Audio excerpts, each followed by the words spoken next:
사무엘상 29장 1절로 봉독합니다. 블레셋 사람들은 그들의 모든 군대를 아벡에 모았고 이스라엘 사람들은 이스르엘에 있는 셈 곁에 진쳤더라. 블레셋 사람들의 수령들은 수백 명씩 수천 명씩 인솔하여 나아가고 다윗과 그의 사람들은 야기스와 함께 그 뒤에서 나아가더니 블레셋 사람들의 방백들이 이르되 이 히브리 사람들이 무엇을 하려느냐 하니 아기스가 블레셋 사람들의 방백들에게 이르되 이는 이스라엘 왕 사울의 신하 다윗이 아니냐. 그가 나와 함께 있은지 여러 날 여러 해로되 그가 망명하여 온 날부터 오늘까지 내가 그의 허물을 보지 못하였노라. 블레셋 사람이 방백들이 그에게 노한지라. 블레셋 방백들이 그에게 이르되 이 사람을 돌려보내어 왕이 그에게 정하신 그 처소로 가게 하소서. 그는 우리와 함께 싸움에 내려가지 못하리니 그가 전장에서 우리의 대적이 될까 하나이다. 그가 무엇으로 그 주와 다시 화합하리이까? 이 사람들의 머리로 하지 아니하겠나이까? 우선 4절까지 봉독해 드렸습니다. 지난번에 블레셋의 그 왕들이 마음을 모아서 이스라엘을 치기로 그렇게 결정을 했었죠. 이 블레셋은 한 나라가 아니고요. 한 일종의 부족 연합국이라고 말할 수 있겠습니다. 블레셋에 크게 보면 5개 부족들이 있습니다. 그 부족들의 왕 중에 하나가 이 아기스 왕이고요. 아기스가 블레셋 전체를 다스린다는 건 아닙니다. 자, 그런데 어쨌든 이번에 힘을 모아서 이번 기회에 이스라엘을 치자 이렇게 아주 작정을 했습니다. 작정을 하니까 사울 왕으로서는 큰 걱정이죠. 왜냐하면 이제는 사무엘도 없지요. 또 든든히 나라를 지켜주던 다윗도 지금 없습니다. 없는 정도가 아니라 지금 다윗이 적국에 가 있어요. 블레셋 땅에 가 있어요. 그렇다면 이번 전쟁에 어쩌면 다윗도 참전을 해서 자기를 치러 올 수도 있어요. 이제 정적이 됐으니까. 이제 대적이 된 거죠. 정적이 아니라 대적이 된 거죠. 대적이 됐으니까 이제는 다윗과도 싸워야 될 판이고 정말 블레셋과도 싸워야 될 판이에요. 그러니까 이제 너무너무 다급해졌죠. 그래서 정말 이가봇 제사장을 통해서 하나님께 기도하고 하나님께 응답을 받아보려고 했더니 이가봇이라고 하는 제사장은 거의 식물인과 같은 존재예요. 왜 그러냐면 아버지와 그 엘리 제사장부터 해가지고 한날에 다 죽었죠. 다 죽으면서 그때 태어난 아들인데 그때 어머니가 그 아이를 낳고 외친 말이 뭐냐면 이제 여호와의 영광은 떠났다라고 외치면서 그때 또 많은 선지자들이 그런 얘기를 했어요. 다 일찍 죽을 거라고. 이가봇의 가문들은 다 일찍 죽을 거다. 그래서 늦게까지 제사장 할 사람도 없다. 이런 식으로 얘기를 했어요. 그러다 보니까 이가봇은 제사장이 되긴 됐지만 제사장 역할을 제대로 못하는 거예요. 그러니 당연히 하나님의 음성도 못 듣지요. 꿈으로도 하나님의 대답을 안 하시고 환상으로도 안 보이고 또 우림과 둠밈으로도 답이 없어요. 우림과 둠밈은 제사장이 이제 알려주는 건데 그것도 없어요. 선자도 없고 제사장도 없고 있기는 있지만 제 역할을 못한다 그 말이죠.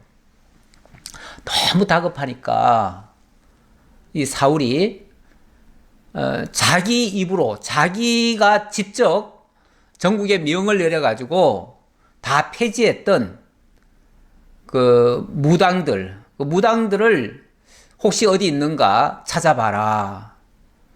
그래가지고 한 무당을 찾았잖아요. 찾아가지고 그 산골에 이제 처박혀 있었는데 그 산골까지 가가지고 변장을 하고 가서 사무엘을 좀 올려달라. 이래가지고 사무엘의 그 예언을 받도록 그렇게 했습니다. 그런데 그 무녀가 가르쳐 준 그 내용은 정말 처참했죠. 당신 내일 죽을 겁니다. 이런 식의 예언이었죠. 그 소리를 듣고 나니까 안 그래도 절망스러웠는데 완전히 낙담이 됐지요. 그런데 어쨌든 전쟁은 터졌어요. 터졌으니 전쟁터에 안 나갈 수는 없고 나가자니 두렵고요. 사실은 진퇴양난이죠. 이러지도 저러지도 못하지만 어쩔 수 없이 전쟁은 가야 되죠. 가야 되는데 또 한편 블레셋은 또 어떤 상태인가? 29장 1절부터 다시 보니까 블레셋 사람들은 그들의 모든 군대를 아벡에 모았고 이스라엘 사람들은 이스라엘에 있는 셈 곁에 진을 쳤더라. 제가 오늘 칠판을 좀 사용하려고 일단 지도를 좀 한번 그려보려고요. 자,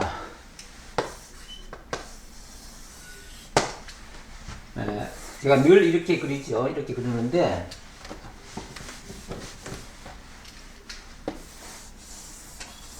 이렇게 그리는데 이쪽이 블레셋 땅이라고 그랬습니다. 이 블레셋 땅이에요. 이 블레셋 땅인데 지금 다윗이 있는 곳은 여기쯤입니다. 여기쪽 시글락이라고 하는 곳, 이곳에 있는데 가드는 이쪽이에요. 여기 가드고요. 이 가드 왕에게 이제 투항을 한 거 아닙니까? 그래가지고 저 좀 멀리 떨어진 곳에 한 지역을 달라 해가지고 시글락이라고 하는 지역에 가서 지금 다윗의 사람들이 살고 있습니다. 그런데 여기 이제 5대 연합군이 함께 블레셋, 이게 전체가 다 블레셋이에요. 근데 이 5개 부족 왕들이 힘을 모아가지고 드디어 이스라엘을 치러 간 겁니다. 가는데 어디에 모였냐면은 아벡이라고 하는 곳, 여기가 아벡입니다. 여기에 다 집결을 했어요. 뭐 여기쯤이겠죠. 여기 집결해가지고 이미 쳐들어온 거예요. 쳐들어왔고 이스라엘 사람들은 여기가 조금 너무 위로 했나요? 조금만 아래로 그려봅시다. 한 여기쯤이라고 합시다. 여기가 아벡이고 이스라엘은 여기쯤입니다. 이스라엘. 여기쯤에 제가 좀 많이 위로 그린 것 같으네요. 한 여기쯤으로 봅시다. 여기가 이제 갈릴리 호수죠. 갈릴리 호수가 있는 곳이고, 이 사해바다고. 자, 주로 지금까지는 이 아래 지역을 얘기를 했었어요. 바람 강야가 여기에요.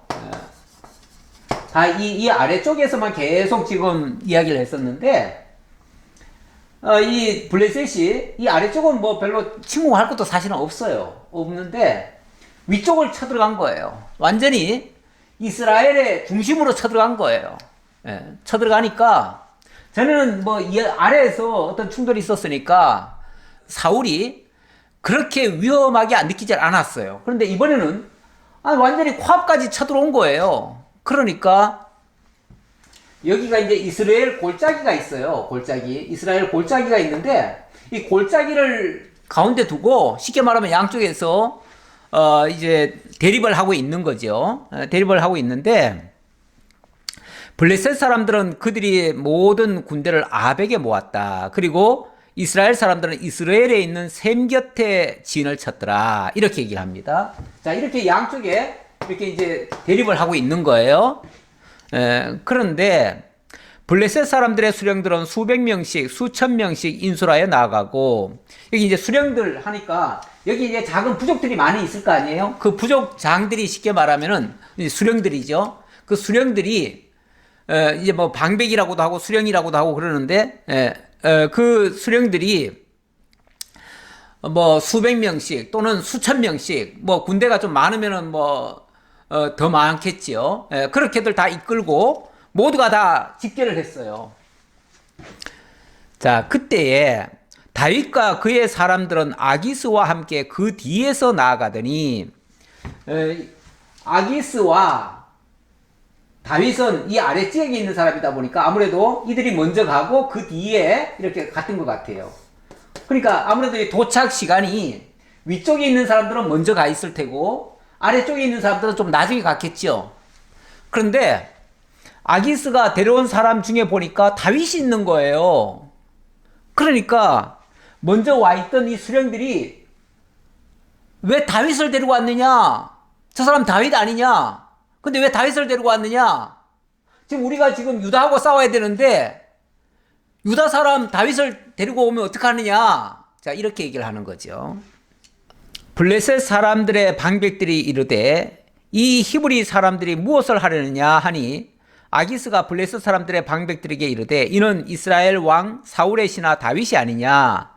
그가 나와 함께 있은지 여러 날 여러 해로되 그가 망명하여 온 날부터 오늘까지 내가 그의 허물을 보지 못하였노라. 이제 자초지종을 얘기하는 거예요. 자초지종을 뭐라고 그러냐면은 이제 처음에는 다윗을 딱 꼬집어서 말을 하는 게 아니라 히브리인들이 쭉 쫓아온 거 아니에요. 히브리인들이 지금 아마 이 다윗이 적어도 한 400명, 많으면 한 600명까지도 돼요. 600명 정도 된 것 같아요. 그 정도를 남자들 데리고 온 거예요. 그랬더니 히브리인들은 아무래도 이 블레셋 사람들과는 모양새가 다르잖아요. 다르니까 아니 저 히브리인들이 왜 여기 왔느냐? 우리가 지금 히브리인들과 싸워야 되는데 어떻게 히브리인들이 이 전쟁에 올 수가 있느냐? 이렇게 얘기를 하는 거죠. 그러니까 아기스 왕이 걱정하지 말아라. 바로 여기에 수령은 다윗이다. 다윗은 몇 년 전에 나한테 망명을 왔다. 그리고 몇 년 동안 내가 이 사람을 겪어봤는데 이 사람 굉장히 나한테 충성을 하고 있다. 하기야 지난 몇 년간 다윗이 곳곳에 전쟁을 나가가지고 그들을 이기고 많은 노략물들을 가져와가지고 그 노략물들을 이 아기스에게 바치면서 오늘은 어디 가서 싸웠느냐 하면은 제가 오늘 유다 땅 뭐 여기쯤 갔었습니다. 그리고 여기쯤 갔었습니다. 뭐 이런 식으로 얘기를 했어요. 이런 식으로 보고를 했어요. 근데 이게 사실은 약간 거짓말이거든요. 위장 보고죠. 왜냐하면 실제로 다윗은 여기 가서 싸웠어요. 이쪽에 이 아래지역에 이 아래쪽이라고 말해야겠죠. 여기쯤에 이 아래쪽으로나 이쪽으로나 여기 아말렉이나 이런 나라가 있었어요. 그쪽을 침공을 하고 그쪽은 원래 이스라엘의 대적이기도 해요. 그러니까 이스라엘의 대적을 쳐놓고는 다윗이 사실은 아기스한테 위장보고를 한 거예요. 그랬더니 이 아기스는 설마 망명을 해온 사람이 나를 속이겠느냐 이렇게 생각했던가 봐요. 어쨌든 사울에게 쫓기는 건 틀림없고 사울의 대적이 되었으니 이제 영영이 내게 충성하리라 이렇게 생각하면서 전폭적으로 믿었던 거예요. 이렇게 믿다가 보니까 자기가 직접 이 다윗을 데리고 이 전투에 참가를 한 거예요. 그런데 뭐 어쨌든 이 아기스는 어찌 보면 자기 딴에 한 몇 년간 몇 년 됐다고 그러죠. 여러 날 여러 해로 돼 그러죠. 뭐 5년이 됐는지 10년이 됐는지 모르지만 자관 여러 날 여러 해를 이미 지나왔다 그래요. 그러니까 여기 와가지고 꽤 오래된 거예요. 그동안에 다윗은 거짓 충성을 했고 아기스는 거기에 깜빡 속아가지고 다윗이 이제 완전히 자기 사람이 됐다. 그리고 지난번에 왜 그 얘기를 했잖아요. 이 다윗 보고 이번에 전투에 너도 나가야 된다. 그러면서 이번에 만약에 네가 큰 정공을 올린다면 내 머리 지키는 자로 내가 삼겠다. 이번에도 네가 이 전투에 나하고 같이 가자. 그래가지고 네가 나를 좀 보호해달라. 이런 식으로 얘기를 했어요. 그러니까 그만큼 믿었던 거예요. 그만큼 믿었는데 솔직히 다윗으로서는 참 입장 난처해요. 아니 지금 이스라엘 나라하고 지금 싸우러 가는데 자기가 거기에 대적의 편에 서 가지고 지금 싸우러 가야 됩니까? 그렇다고 또 안 간다고 할 수 있습니까? 참 이렇게 난처할 때가 많지요. 난처할 때가 많으면은 참 우리 믿는 사람이 그때그때 어떤 판단을 해야 되는데, 판단하고 결정을 내려야 되는데 참 입장 난처하지요. 그럴 때 또 정직하게 한답시고, 아유 저는 우리 동족하고 어떻게 싸우러 갑니까? 저는 못 갑니다. 그러면 그때부터는 완전히 낙인 찍히죠. 사실 그렇게 말하면 안 돼요. 예. 어차피 지금까지 위장으로 지금 해왔는데, 위장망명이죠. 어찌 보면 위장망명인데, 기왕 그렇게 위장망명했으면 끝까지 사실은 위장해야 되는 거예요. 위장해야 되니까 일단은 예 그러겠습니다. 제가 충성해야지요. 제가 지금 왕께 충성하러 지금 왔으니까 제가 충성해야지요. 뭐 어쩔 수 없습니다. 끝까지 그렇게 하고, 사람한테는 그렇게 할 수밖에 없어요. 그렇게 하고, 그 다음에 이 위험한 상황, 이 정말 위기를 탈출해야 되거든요. 탈출하는 거는 자기가 탈출할 수는 없어요. 자기는 탈출할 수 없으니까 이럴 때 제일 필요한 게 사실은 하나님께 기도하는 거 아니겠어요? 그러니까 하나님께 맡기는 거죠. 하나님, 저는 어쩔 수 없이 지금 아기스에게 충성한다고 말했고 내일 전쟁에 따라갈 수밖에 없습니다. 그런데 그 뒷일은 저는 모르겠습니다. 솔직히 어떻게 해야 될지 모르겠습니다. 제가 조국과 상대해 가지고 싸울 수는 없지 않습니까? 그러니까 그 부분에 대해서는 하나님이 어떤 역사를 하시옵소서, 아마 이렇게 기도하고 갔을 거예요. 하나님이 틀림없이 제 발걸음을 지켜주시고 제가 우리 동족과 싸우지 않고도 이 정말 어려운 문제를 해결할 수 있도록 해주십시오. 아마 이렇게 기도하고 하나님 믿고 그냥 가는 거죠. 우리가 참 세상적으로 난처할 때가 있잖아요. 그 난처할 때, 그럴 때 아니 겉으로 막 그냥 나는 정직해야 되니까, 나는 그거 할 수 없으니까 나는 무조건 안 할 거야, 이러면 되겠습니까? 그러면 세상에서 살아갈 수가 없어요. 이 세상 자체가 거짓된 세상이기 때문에 어쩔 수 없이 거짓된 자에게는 거짓으로 사실은 얘기할 수밖에 없을 때가 있어요. 이거는 거짓을 장려하라는 말이 아니에요. 거짓을 장려해서는 안 되겠지만, 우리가 당연히 바르게 해야 되겠지만, 거짓된 자에게까지 나의 올바른 걸 한다고 해가지고 모든 걸 다 일을 그르칠 수는 없잖아요. 그래서 어쩔 수 없이 겉으로는 충성하고 속으로는 이 문제를 자기가 해결할 방법이 없으니까 하나님께 기도하고 이렇게 가는 거죠. 이렇게 가는 거예요. 그러면 이제 어떤 하나님의 역사가 있을 거예요. 틀림없이. 그거 믿고 가는 거죠. 솔직히 그 일이 없다면 그건 막판에 가서 이제 결정할 문제예요. 막판에 가서 정 안 되면 진짜 뭐 180도 바뀔 수밖에 없어요. 그때는 본색을 드러낼 수밖에 없어요. 사람이 뭐 정말 어려운 상황이 닥치면은 본색을 드러내기도 하잖아요. 다윗도 어쩔 수 없이 그런 처지에 갈 수도 있는데, 우리 하나님께서 어떤 그러지 않고도 이 위기를 모면할 수 있는 어떤 길을 제시하지 않을까, 저는 그렇게 믿습니다. 다윗도 그렇게 믿고 이렇게 일을 시작한 것 같습니다. 자, 그랬더니 블레셋 사람의 방백들이 그에게 노한지라. 블레셋 방백들이 그에게 이르되 이 사람들을 돌려보내어 왕이 그에게 정하신 그 처소로 돌아가게 하소서. 그는 우리와 함께 싸움에 내려가지 못하리니 그가 전장에서 우리의 대적이 될까 하나이다. 우리는 이 다윗과 같이 갈 수 없습니다. 아니 다윗이 지금 히브리인들인데 어떻게 히브리인들을 데리고 우리 뒤에다가 세워놓고 우리가 전쟁 나갈 수가 있겠습니까? 만약에 우리가 한창 이스라엘과 전투하고 있는 중에 만약에 이들이 딴 마음 먹고 우리를 쳐버리면 우리는 앞에도 대적이고 뒤에도 대적이면 우리는 꼼짝없이 죽는 겁니다. 블레셋 방백들의 그런 의심, 합리적 의심이죠. 옳은 말이죠. 당연히 맞는 말이죠. 아기스는 거기까지는 생각 못했어요. 거기까지는 생각 못했지만 방백들은 아기스가 그런 식으로 생각하는 거에 대해서 굉장히 불만이었어요. 어떻게 이럴 수가 있습니까? 아니 히브리를 어떻게 우리 뒤에다가 세울 수가 있습니까? 앞에도 적이고 뒤에도 적이 될 수 있는데, 언젠가는 적이 될 수 있는데, 그리고 히브리인들은 어차피 나중에 가면 또 뭐가 되겠습니까? 나중에 가면 어차피 자기네 왕과 합할 수 있습니다. 자기 고향으로 돌아가고 싶을 수 있습니다. 그러면 뭐가 되겠습니까? 그때는 우리 목숨 가지고, 우리 목을 쳐가지고, 그거 가지고 자기네 왕에게 투항할 수도 있습니다. 그동안 우리가 위장으로 이렇게 해가지고, 사실은 당신을 위해서 싸웠습니다 하고, 이렇게 또 나중에 사울과 화해할 수도 있습니다. 이런 의심을 한 거죠. 이거 합리적 의심이에요. 그럴 수도 있어요. 실제로 적국에 망명한 사람들, 물론 어떤 이용 가치가 있어가지고 그걸 받을 수도 있지만 사실은 끝까지 지켜봐야 됩니다. 다 믿으면 안 돼요.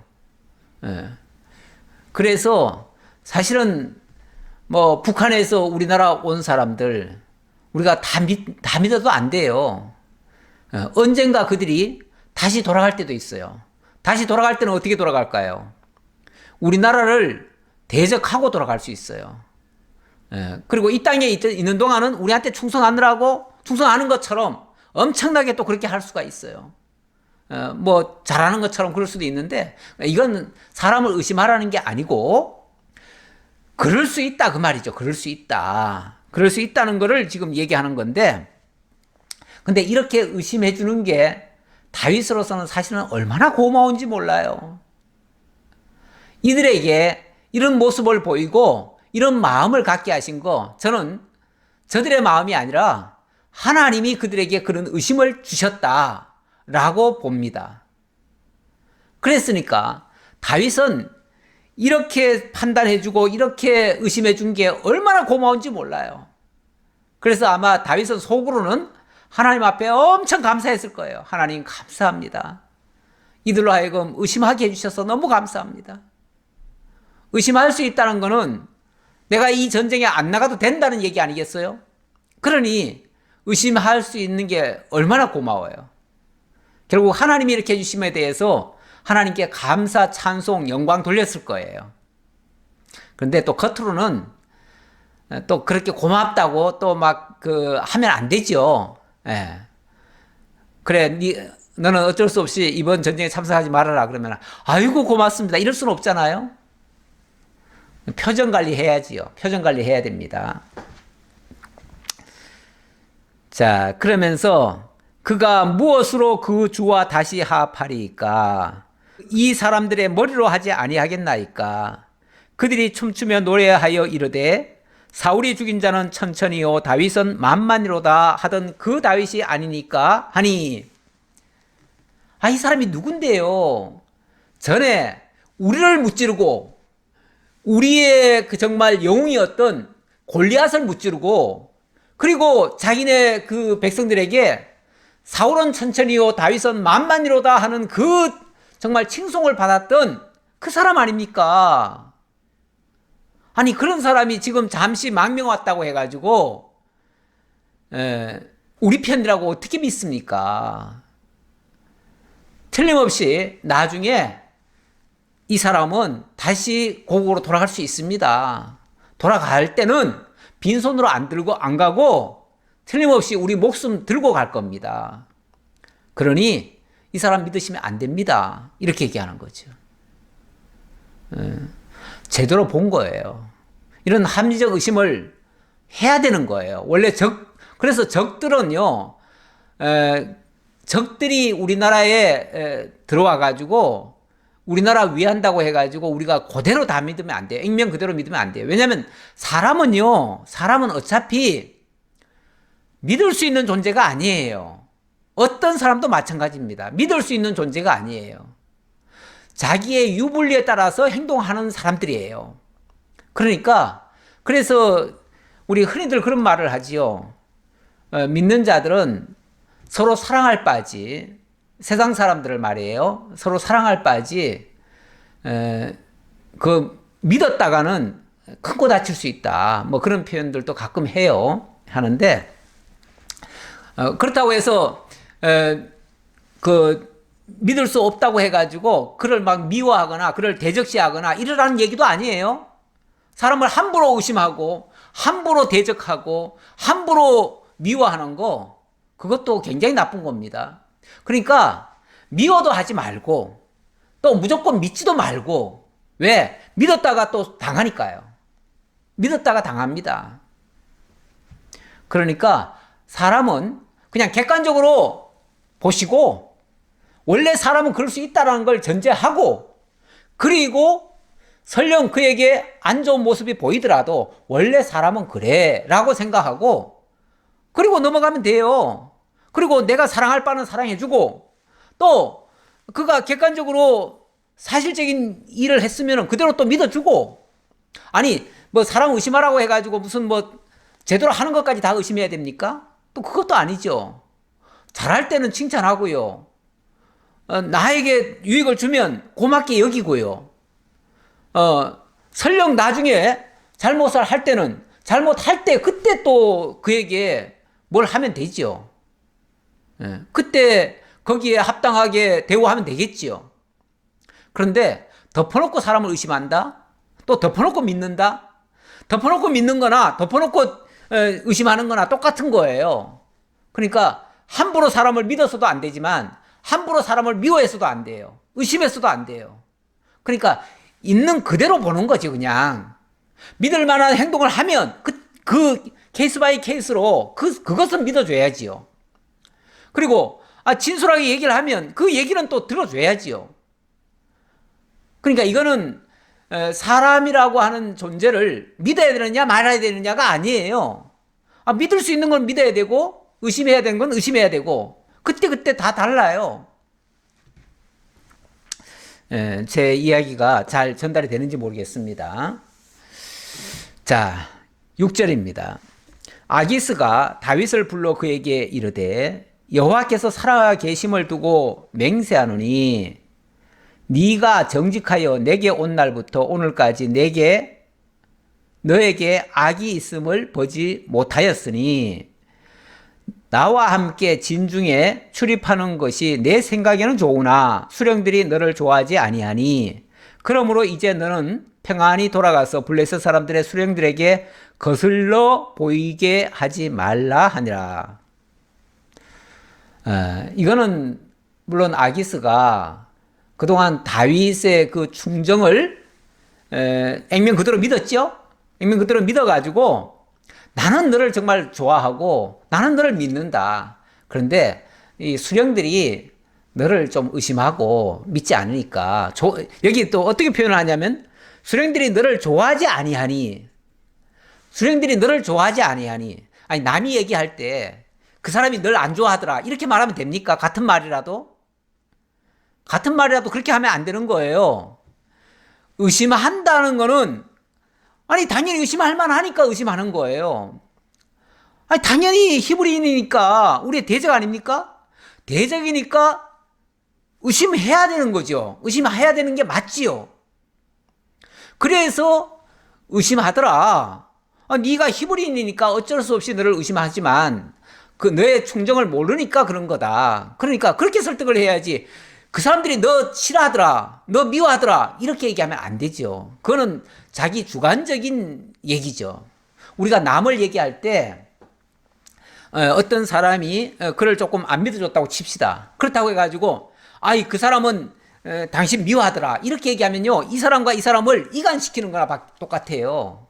우리가 남을 이야기할 때, 남을 소개할 때요, 그 사람이 날 좋아하더라, 나 싫어하더라, 미워하더라, 나쁘게 얘기하더라 이렇게 말하면 안 돼요. 누가 나에게 그 말을 할 때는요, 어찌 보면 객관적인 얘기만 해야 돼요. 그리고 그와 이렇게 사이가 벌어지게 만드는 일은 절대 하면 안 돼요. 우리가 사회생활 할 때도 남의 이야기를 할 때가 있잖아요. 남이 무슨 일을 정말 참 불가피한 얘기를 할 때가 있으면은 그 얘기를 우리가 전달을 해줘야 되고, 그럴 때 정말 이런 거는 지혜롭게 얘기를 해야 됩니다. 절대 사람 간에 안 믿는다고 해가지고 나쁜 사람입니까? 사람 간에 안 믿으면은 나쁜 겁니까? 믿을 수 없으니까 못 믿는 거죠. 예. 그게 못 믿는다고 해가지고 미워하는 겁니까? 아니, 그냥 그 사람이, 사람을 믿어지지 못해가지고 못 믿는 거지, 그렇다고 그 사람을 미워하는 게 아니에요. 예. 미워하는 게 아니고, 우리가 사람을 기본적으로 너무 믿어도 안 돼요. 우리가 믿을 대상은 하나님밖에 없어요. 온전히 믿을 대상은. 우리가 의심 없이 믿어야 될 대상은 하나님 외에는 없어요. 그러면은 내가 안 믿는다고 해가지고 그러면 그걸 의심하는 겁니까? 그것도 아니에요. 의심하는 게 아니고 무조건 믿는 건 아니다 그 말이죠. 그러니까 믿을 만한 행동이 있을 때는 믿어줘야 되는 것이고, 그 행동이 옳지 않거나 말이 좀 뭔가 앞뒤가 안 맞는 얘기를 하면 안 믿어주는 것도 맞지요. 그런 것까지 어떻게 다 믿어야 됩니까? 저 사람은 내 편이니까 난 믿어야지. 아니, 네 편이 어디 있습니까? 우리는 하나님 앞에 사는 사람들이기 때문에 모든 것을 객관적으로 봐야 돼요. 하나님 앞에서의 자세로 봐야 되고, 우리가 사람을 향해서 해야 될 도리는 다 해야 돼요. 다 해야 되지만, 그렇다고 사람을 마치 내 사람이니까 나는 믿고, 그럼 내 사람 아니면 안 믿고, 이건 벌써 내가 판단하는 꼴이죠. 판단하는 게 오히려 더 나쁜 거예요. 사람을 함부로 판단해서도 안 돼요. 함부로 정죄해서도 안 되고, 함부로 의심해서도 안 되지만 함부로 믿어도 안 돼요. 마찬가지예요. 그냥 있는 그대로만 보는 거예요. 있는 그대로. 계속 같은 말 같은데 이해가 잘 되었으면 좋겠습니다. 자, 그랬더니 다윗이 표정관리 하면서 하는 말이죠. 8절입니다. 다윗이 아기스에게 이르되 내가 무엇을 하였나이까? 내가 뭘 잘못했습니까? 그 말이죠. 내가 뭘 잘못했습니까?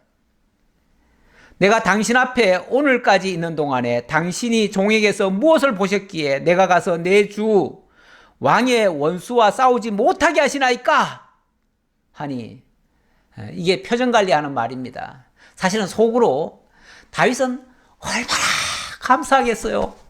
얼마나 하나님 앞에 지금 감사하고 있겠어요. 하나님, 진짜 아기스가 전쟁 나가자고 하면 안 갈 수도 없고, 가면 안 싸울 수도 없고, 정말 이제 결국은 아기스와 이제 척을 지거나 아니면은 사울하고 지금 척을 져야 되는 판인데, 이 위기를 모면하게 해주셨으니 너무너무 감사합니다. 속으로는 그러면서도 겉으로는 또 그 표정을 다 읽히게 하면 안 되잖아요. 그러니까 왕이여, 제가 뭘 잘못했길래 이 전투에 참가를 못하게 하십니까? 저 사울이 나를 미워가지고 이렇게 핍박을 해서 내가 그 원수를 이번에 갚으려고 했는데 왜 그걸 못하게 하십니까? 왕의 원수도 되지만 제 원수도 됩니다. 그러니 제가 원수를 갚을 기회인데 왜 이 기회를 박탈하십니까? 너무 섭섭하십니다. 이렇게 얘기하는 거죠. 그랬더니 이 아기스가 다윗에게 정말 미안하다. 나는 너 데리고 가고 싶은데 저 사람들이 아직까지 너를 몰라서 너를 의심하는구나. 이런 식으로 얘기를 하는 거죠. 아기스가 다윗에게 대답하여 이르되 네가 내 목전에 여호와의 전령같이 선한 것을 내가 아나. 블레셋 사람들의 방백들은 말하기를 그가 우리와 함께 전장에 올라가지 못하리라 하니, 그런즉 너는 너와 함께 온 내 주의 신하들과 더불어 새벽에 일어나라. 너희는 새벽에 일어나서 발거든 곧 떠나라 하니라. 오늘 밤은 어쩔 수 없이 여기서 하룻밤 지내야 되지만 내일 아침이면은 일찍 얼른 너는 너 살던 곳으로 시글락으로 빨리 돌아가라. 왜냐하면 아침 이제 날이 이제 뜨고 이제 전투에 나가야 되는데 블레셋 사람들 눈에 띄면은 너 시비 걸 거니까 그러지 말고 빨리 가라 그 말이죠. 다윗으로서는 얼마나 고마운 일이에요. 그렇지 않아도 한시바삐 돌아가고 싶은데 아마 이 전투에 참가하느라고 아마 몇 날 며칠 걸려서 왔을 거예요. 그동안에 정말 시글락 땅에 있는 남은 가족들은 또 어떻게 됐을까 궁금하기도 하고 굉장히 걱정이 많이 됐을 텐데, 이에 다윗이 자기 사람들과 더불어 아침에 일찍 일어나서 떠나 블레셋 사람들의 땅으로 돌아가고 블레셋 사람들은 이스라엘로 올라가니라. 자, 이렇게 해서 다윗은 여기서 회군을 하는 거죠. 그래서 다시 내려옵니다. 이 시글락 땅까지 내려오고, 이 블레셋 사람들은 이스라엘로 쳐들어 올라갔어요. 이스라엘 땅으로 쳐 올라갔어요. 그래가지고 실제로 이쪽을 다 점령을 합니다. 전투가 이제 벌어진 거예요. 네. 자, 이 뭐 이제 꼼짝없이 이제 이스라엘과 블레셋은 아주 사생결단적인 전투가 벌어졌습니다. 엄청난 대전이 일어났어요. 근데 다윗은 너무너무 감사하게도 이 위기에서 빠져나왔어요. 빠져나와서 아마 기쁜 마음으로 룰루랄라 하면서 빨리 달려서 돌아왔을 거예요. 30장으로 넘어갑니다. 다윗과 그의 사람들이 사흘 만에 시글락에 이른 때에 아말렉 사람들이 이미 네겝과 시글락을 침노하였는데 그들이 시글락을 쳐서 불사르고 거기에 있는 젊거나 늙은 여인들은 한 사람도 죽이지 아니하고 다 사로잡아 끌고 자기 길을 갔더라. 이게 무슨 일입니까? 기쁜 마음으로 달려왔는데 달려와 보니까 시글락 땅이 완전히 폐허가 돼버린 거예요. 다 폐허가 돼버렸어요. 그동안에 그 며칠 사이인데 여기 오는 길이 3일 걸렸다는데 아마 가는 길은 더 걸렸겠죠. 뭐 적어도 한 일주일은 됐겠죠. 일주일 만에 집에 돌아왔더니 완전히 마을이 쑥대밭이 돼버렸어요. 다 불을 놔가지고 완전히 다 타버렸어요. 네. 그리고 보니까 사람들도 하나도 없는 거예요. 사람들까지 다 잡아가 버렸어요. 마을이 완전히 빈 마을이 돼버렸어요. 빈 마을. 예. 거기에 젊거나 늙은 여인들은 한 사람도 죽이지 아니하고 다 사로잡아 갔더라. 다 잡혀가 버렸어요. 잡혀가 버리고 혹시 모르겠어요. 한두 명 남았는지. 예. 혹시 한두 명은 남았을 수도 있어요. 이게 가끔 보면은 전에도 제가 그 실미도 한번 예를 드느라고 그 얘기 했는데 완전히 다 소탕을 해버리고 다 죽여버리라는 명령이 상부에서 떨어져 가지고 그 실미도에 있던 사람들 다 죽이려고 했는데 그 중에 몇 사람은 뭐 화장실 똥통에 빠져가지고 산 사람도 있고 또 어디에 숨었다가 또 산 사람도 있고 몇 사람은 살았죠. 근데 그 사람들이 나중에 완전히 그 국가에 대한 반항심으로 그때 큰 사고를 쳤지요. 예. 그런 일이 있었는데 혹시 모르겠어요. 여기도 몇 사람은 살았는지. 예.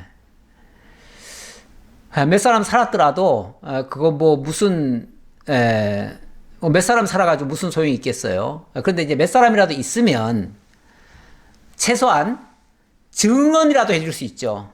지금 여기에 누가 찾아왔고 어떻게 해가지고 우리가 이렇게 지금 다 불탔고 그리고 그 사람들은 어디로 끌고 가더라. 어떤 방향이라도 제시해 줄 수가 있죠. 그래서 누가 왔었는지 그걸 알 수가 있죠. 예. 그것도 큰 도움이죠. 예. 그것도 큰 도움이에요. 자, 그래서 다윗과 그의 사람들이 성읍에 이르러 본즉 성읍이 불탔고 자기들의 아내와 자녀들이 사로잡혔는지라. 다윗과 그와 함께한 백성이 울 기력이 없도록 소리를 높여 울었더라. 사람이요. 여기 지금 다 남자들이고 장정들이고 다 장군들인데 어찌 보면 그들이 더 이상 울 기력이 없을 정도까지 울었대요. 원래 남자들은 우는 게 잘 못하지요. 우는 일을 잘 못해요. 잘 못하는데 이들은 더 이상 울 기력이 없을 정도로 울었다. 이거는 뭐 체면, 눈치 이런 거 없죠. 그냥 펑펑 우는 거죠. 뭐 얼마나 억울했겠어요. 우리가 그동안에 어쩔 수 없이 전투에는 참가했지만 그 전투에 참가하고 오는 동안에 완전히 온 식구들 다 잃어버린 거 아니에요? 마을 몇 년 동안 일궈 놓은 그 시글락 땅, 거기에 삶의 거처들이 다 있을 텐데 그것들을 몽땅 다 잃어버린 거 아니에요? 싸그리 다 잃어버린 거죠. 왜 사람들이 모든 걸 다 잃고 나면 완전히 낙담을 하죠. 낙담을 해서 일단은 뭐 울 수밖에 없죠.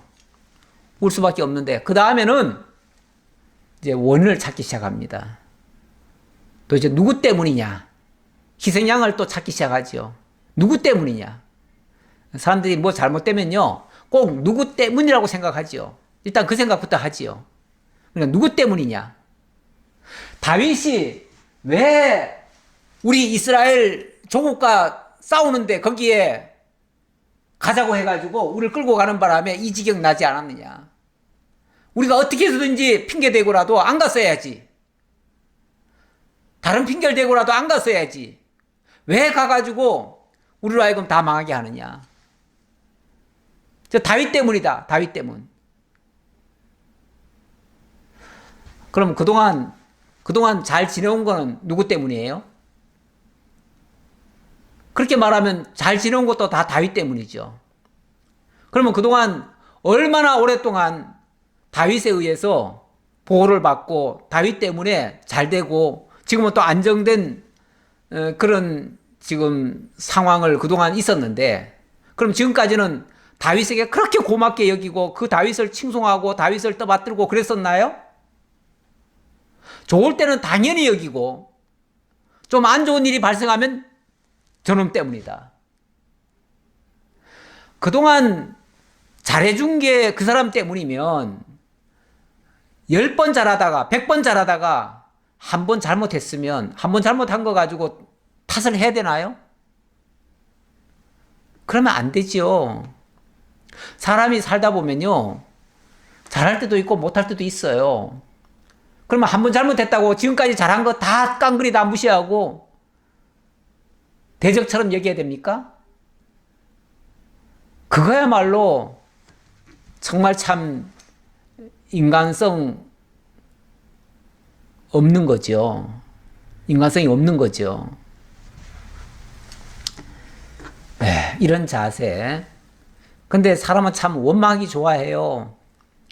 그러니까 일찍이 애굽 땅에서 하나님이 모세를 통해서 구원해 놓으니까 물 없다고 원망하고 양식 없다고 원망하고 무슨 사고 한번 터지면은 그것 때문에 저 모세 죽이자고 돌을 들어서 다 쳐 죽이려고 하기도 하고 이랬어요. 근데 여기도 마찬가지예요. 여기도 마찬가지예요.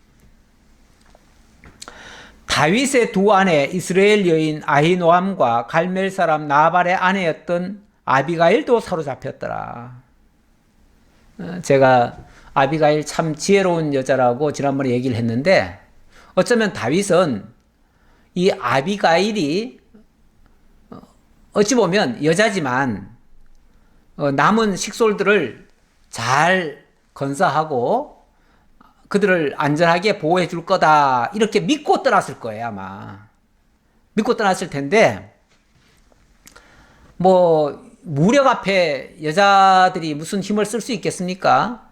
군사들이 와가지고 점령하고 다 빼앗아 가는데 뭐 여자들이 뭐 지혜롭다고 해가지고 어떻게 그거 해결하겠습니까? 어쩔 수 없이 당하는 거죠. 이건 뭐 사람으로서는 어떻게 막을 방법이 없습니다. 막을 방법이 없으면 당할 수밖에 없지요. 그래서 당한 거예요.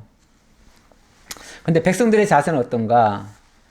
백성들이 자녀들 때문에 마음이 슬퍼서 다윗을 돌로 치자 하니 다윗이 크게 다급하였으나 그의 하나님 여호와를 힘입고 용기를 얻었더라.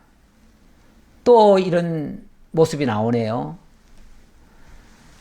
이 다윗의 사람들, 그동안 다윗 덕분에 여기까지 무사히 안전하게 이렇게 안정된 삶을 살아왔는데 이번 사건을 통해서 다윗 때문이다 해가지고 다윗을 돌로 쳐 죽이려고 했네요.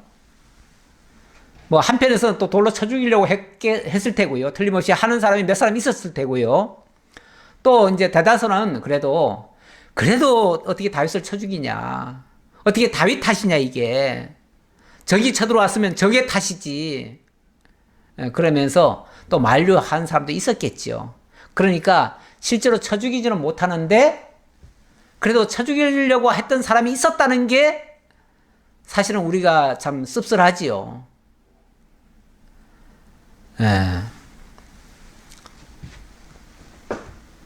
잘 될 때는요, 잘 될 때는 그렇게 고맙게 여기고, 그렇게 치하하고, 그렇게 칭송하고 이러기가 쉽지 않아요. 잘 안 해요. 잘 안 하는데, 뭐 좀 잘못되면은, 이렇게 그냥 그동안 고마움만 하나도 생각도 안 하고, 원수시하고, 대적하는 이런 모습들. 결국 그렇게 하는 자들이 옳지 않은 거죠. 그렇게 하는 자들이 옳지 않은 거예요. 자기가 사람을 제대로 알지 못하고 제대로 믿지 못하니까 결국 남도 그러라고 생각하고 남에게 그 화살을 돌리는 거죠. 이런 자세는 정말 우리 믿는 사람들에게는 이런 자세가 안 나오면 좋겠어요. 믿는 자들은 제가 아까 사람 믿지 말라고 해가지고 사람 의심하라는 얘기는 아니에요. 또 사람 미워하라는 얘기도 아니에요. 하나님 외에는 진정으로 믿을 만한 존재가 못 되니까 그런 거예요. 왜냐하면 인간은 다 연약하고 부족하고 입장 난처할 때는요 거짓말도 하고요. 그리고 다윗도 그러잖아요. 다윗도 아기스 앞에 가서는 위장 충성하는 척 하잖아요. 위장 충성하잖아요. 이게 사람이에요. 대적 앞에까지 가서 충성하면 안 되는 거잖아요. 정직하라고 해가지고. 대적에게는 원래 충성하는 게 아니에요. 그러니까 다윗도 그렇게 했는데 우리가 전폭적으로 사람을 다 믿어서는 안 되는 거죠. 그렇다고 또 미워해서도 안 되는 거죠. 그런데 참 이 위급하고 이 다급한 상황에서도 다윗은 어떻게 했다고요? 그의 하나님 여호와를 힘입고 용기를 얻었더라. 다시금 하나님이 여기 주저앉아 있지 마. 울기만 해서는 안 돼. 일단은 뭐 슬프니까 울었겠지만 지금이 울 때냐? 빨리 가서 저걸 무찔러야지. 그리고 다시 찾아와야 될 거 아니냐? 그러면 빨리 정신 차리고 더 힘을 내서 다시 용기 내서 달려가야지. 이러면 안 되지. 왜 뭐 속담에 그런 말이 있죠. 우리가 호랑이에게 물려가도 정신만 차리면 다시 찾을 수 있다고요. 아무리 그 대적이 지금 호랑이 같이 와서 잡아갔다 할지라도 원래 다윗은 전에 그 양을 칠 때요. 그 사자에게 양들이 물려간 적이 있어요. 또 곰도 와서 해친 적이 있고요. 그럴 때는 다윗이 물러서지 않고요. 하나님 믿고 그리고 진짜 사자한테 덤벼들었어요. 그랬더니 사자의 입에 있던 것도 그 양떼를 도로 찾아내고요. 오히려 사자를 때려 죽이기도 하고 그랬어요. 뭐 어떻게 했는지는 정확히 몰라요. 그 방법까지는 안 적혀 있으니까. 그러나 분명히 사자나 곰도 물리치고 그들에게 빼앗겼던 그 어린 양들을 찾아온 적이 있어요. 그렇기 때문에 그렇게 하신 것이 하나님이라고 믿기 때문에 다윗은 정신 다시 번쩍 나는 거죠. 그래, 이 주저앉을 때가 아니야. 이것 때문에 낙심할 일이 아니야. 우리가 찾으러 가면 되지. 하나님이 우리와 함께 하실 거야. 그렇게 믿고 우리 다시 가자. 우리 하나님께서 우리와 함께 하실 거야. 아니 앞서 이스라엘과의 전투에 지금 어쩔 수 없이 나가야 되는 판인데 하나님이 그것도 막아주셨잖아요. 그것도 막아주셨으니 이번에도 하나님이 회복해 주실 거야. 그렇게 믿으니까요. 그렇게 믿으니까 다시금 힘을 낸 거예요. 우리는 아무리 절망스러운 상황에 있어도요. 하나님 믿고 다시 일어나야 됩니다. 하나님 믿으면은요, 절망이 아니에요. 그 절망의 상황은 다시 희망으로, 소망으로 바뀔 수 있는 거예요. 세상에서는 우리가 할 수 있는 일이 없을 때는요, 절망이 돼요. 하지만 하나님 안에서는 불가능이 없어요. 사도 바울이 그런 말 했잖아요. 할 수 있거든이 무슨 말이냐? 그리스도 예수 안에서는 능치 못함이 없느니라. 우리 주님 안에서는요, 능치 못함이 없어요. 그게 성경의 가르침이에요. 우리 하나님이 전능자셔요, 전능자. 근데 당신의 영광을 보이시기 위해서는 때때로 우리를 절망 가운데 집어넣었다가 오히려 소망으로, 더 희망으로 일부러 그렇게 꺼내실 때도 있어요.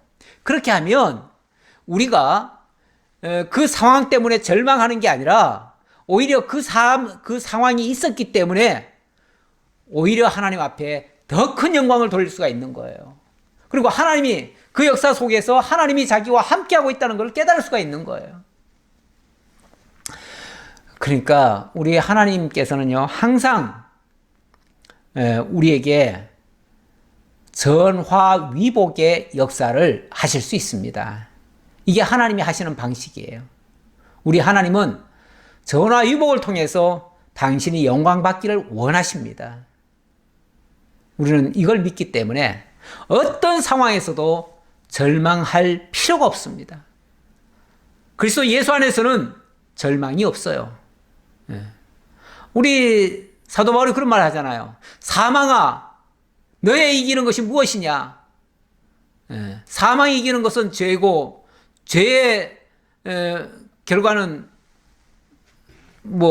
멸망이겠지요. 그러나 그리스도 예수 안에서는 이미 그리스도께서 승리하셨기 때문에, 그리고 그 죄를 없앴기 때문에 다시는 더 이상 사망이 우리를 삼킬 수가 없어요. 그래서 그리스도 예수 안에서는 우리에게 승리가 보장되어 있습니다. 다윗도 그 시편의 그 기사들을 보면요, 다윗의 그 삶 속에서 하나님에 대한 절대적인 신뢰가 있습니다. 그래서 어떤 상황에서도, 심지어 원수 앞에 끌려갔을 때도 오히려 원수 앞에서 하나님께서 내게 상을 주신다, 이렇게 믿잖아요. 그러니까 아기스 앞에도 당당하게 가가지고, 물론 좀 방법은 조금 비열해 보이기는 합니다만은, 거짓 충성을 해가면서 거기서 살아남잖아요. 거기서 또 하나님이 또 피할 길 주시잖아요. 원수 앞이라고 두려워하는 게 아니고요, 하나님 믿고 당당하게 나가는 거예요. 당당하게, 어떤 경우에도. 그러니까 비굴한 모습은 비굴하지만 절대 실제로 적에게 무릎 꿇는 일은 없어요. 위장은 할 수 있어요. 위장은 할 수 있지만 절대로 원수에게 무릎 꿇지는 않아요. 위장으로 무릎 꿇는 거하고 진짜 무릎 꿇는 건 달라요. 하나님을 믿기 때문에 내가 저 인간에게 무릎 안 꿇는다, 이렇게는 할 수 있어요. 그렇게 할 수 있지만 하나님 못 믿는 사람은요, 실제로 무릎을 꿀어버리죠. 그러면 그가 진짜 시키는 대로 다 해야죠. 그러면은 그 결과는요, 사망이에요. 멸망이에요. 악인이 악으로 이끌 거 아니에요. 악에게 무릎 꿇으면은 악이 이끄는 대로 가야 될 거 아니에요. 그래서 우리는 어떤 경우에도 악에게는 져서는 안 돼요. 악은 맞서 싸울 대상이에요. 어떻게 보면. 물론 우리가 불가항력적일 수는 있어요. 그럴 때는 하나님 믿고 그냥 가는 거죠. 하나님 믿고. 우리가 도저히 판단할 수 없을 때는요, 다윗처럼 겉으로는 전투에 나가겠습니다, 할 수밖에 없어요. 할 수밖에 없지만 또 하나님이 어떤 길 열어주실 거다라고 믿고 가는 거죠. 그러면 하나님 틀림없이 길 열어줘요. 그때 빠져나오면 돼요. 그건 하나님이 당신이 선한 길로 인도하시는 한 방법이기 때문에 그럴 수는 있어도 절대 자기가 무릎 꿇거나 항복하거나 또 비굴하게 진짜 행동하거나 이러지는 않는다, 그 말이죠. 그러면 하나님께서 오늘의 이 위기도 진짜 아마 다윗에게 있어서는 최대의 위기라고도 볼 수 있어요. 그동안은 당해도 혼자 당하는 거잖아요. 혼자. 정말 죽을 고비를 당했어도 혼자 당하는 거잖아요. 근데 이제는 정말 많은 실솔들이 있고, 그 실솔들이 지금 그 여자나 어린아이들이 다 지금 잡혀간 거 아니에요. 그들을 다 잃었어요, 지금. 다 잃은 상태고, 또 그동안 자기와 어찌 보면 동력을 했던, 자기와 함께 전쟁에 같이 나갔던, 어찌 보면 전우라고 할 수 있잖아요. 근데 그 전우들이 다 자기를 지금 공박을 하고 있잖아요. 전우들이 어찌 보면 다 원수가 돼버린 꼴이잖아요. 이러니까 최대 위기라는 거죠. 아니 뭐 그동안 사울이 자기를 미워하는 거야. 전적으로 사울 탓할 수 있고, 또 아기스가 뭐 어떻게 자기를 만약에 해코지한다면 그거는 아기스 탓이라고 할 수 있지만, 이거는요 자기 동족에게, 또 자기를 믿고 그동안 따라왔던 자에게 배신감 당하는 이 모습, 그들이 비토권을 놓고 하는 이 모습, 이거는 정말 돌이킬 수 없는 뼈아픈 그런 일이에요. 다윗으로서는 최악의 그 뼈아픈 사건을 만난 겁니다. 이 위기가 어떻게 모면될 수 있을까? 분명히 앞에서 하나님께서 하나님 여호와를 힘입고 용기를 얻었다고 했는데, 이건 하나님께 기도하면서 하나님이 주신 어떤 응답을 통해서 다시금 힘을 얻었다 그 말이죠. 아니 아무것도 없이 그냥 막 용기를 얻습니까? 하나님이 뭔가를 깨우쳐주신 거죠. 너 이렇게 하면 되겠다라고 알려주셨겠죠.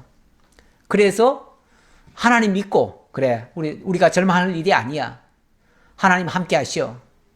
네. 누굽니까? 루터가 생각나는데, 루터 종교개혁하고 정말 온 그 나라와 그 시민들이 어찌 보면 다 자기를 지금 공격하고 있잖아요. 다 자기를 다 지금 원수시하고 죽이려고 하고 있잖아요. 그런데 보름수 회의에 가가지고 자기가 이제 자기를 변명을 해야 돼요. 쉽게 말하면 종교 재판이 벌어졌어요. 안 나갈 수 없어요. 안 나가면 그대로 잡혀 죽고, 나가서 자기를 항변하고 거기서 사면을 받든지 이해를 시키든지 해야 돼요. 그럴 때 내일이면 꼼짝없이 나는 이제 죽겠구나 하고서 사실은 그날 밤에 너무너무 슬퍼가지고 너무 고민을 하면서 괴로워하더라는 거죠. 그러니까 그 옆에서 부인이 그 모습을 보고 펑펑 울더래요. 그래서 깜짝 놀라면서 왜 당신이 우냐고 그랬더니 하나님이 돌아가셨다고. 무슨 소리냐고, 하나님이 왜 돌아가시냐고 그랬더니, 하나님이 안 돌아가셨는데 왜 당신이 그렇게 낙심하고 있냐고, 왜 그렇게 절망하고 있냐고, 하나님이 살아계시다면 당신이 절망할 일이 아니지 않느냐고, 하나님 믿고 나가시라고. 그 말 듣고 그날 밤에 정말 하나님께 기도하면서 그 시내의 모든 기와장이 다 마귀라 할지라도, 그 마귀가, 그 많은 군대의 마귀가 덤빈다 할지라도 나는 하나님 믿고 나가서 승리하리라. 그래서 마귀들과 싸울지라, 뭐 이 찬송을 그때 쓴 그 시예요. 그때 쓴 기도문이에요. 기도문인데 그게 나중에 곡을 붙여가지고 그게 찬송가가 됐죠. 그리고 나가서 담대하게 정말 죽으면 죽으리라 하고서 나가서 했잖아요. 그리고 거기서 이겼잖아요. 우리 하나님이 오히려 그런 일을 통해서요, 전화위복이 일어나게 만듭니다. 그래서 종교개혁이 성공한 거예요. 기도하겠습니다. 하나님 감사합니다. 하나님 분명히 살아계시고, 그래서 어렵고 고통스러운 일을 당하다가도 하나님의 놀라운 능력의 역사로 그 역사들이 오히려 전화위복이 일어나서 하나님의 영광을 드러내고 하나님 찬양받게 하신다는 것을 오늘도 말씀을 통해서 깨달았습니다. 이 세상은 원래 거칠고 죄악이 많기 때문에 거짓이 횡행하고 또 우리를 속이고, 그래서 때때로 우리가 또 고통 속에 빠질 때가 많습니다. 하지만 우리 하나님께서는 그 모든 역사 속에서도 반드시 승리케 하신다는 사실을 저희들 믿습니다. 그래서 어떤 경우에도 낙심치 아니하고 오히려 그럴 때는 하나님의 영광을 더욱 깨닫고 하나님 찬양하는 길로 나아갈 수 있도록 인도해 주옵소서. 오늘도 베풀으시는 은혜 감사드렸고 예수님 이름으로 기도하옵나이다. 아멘.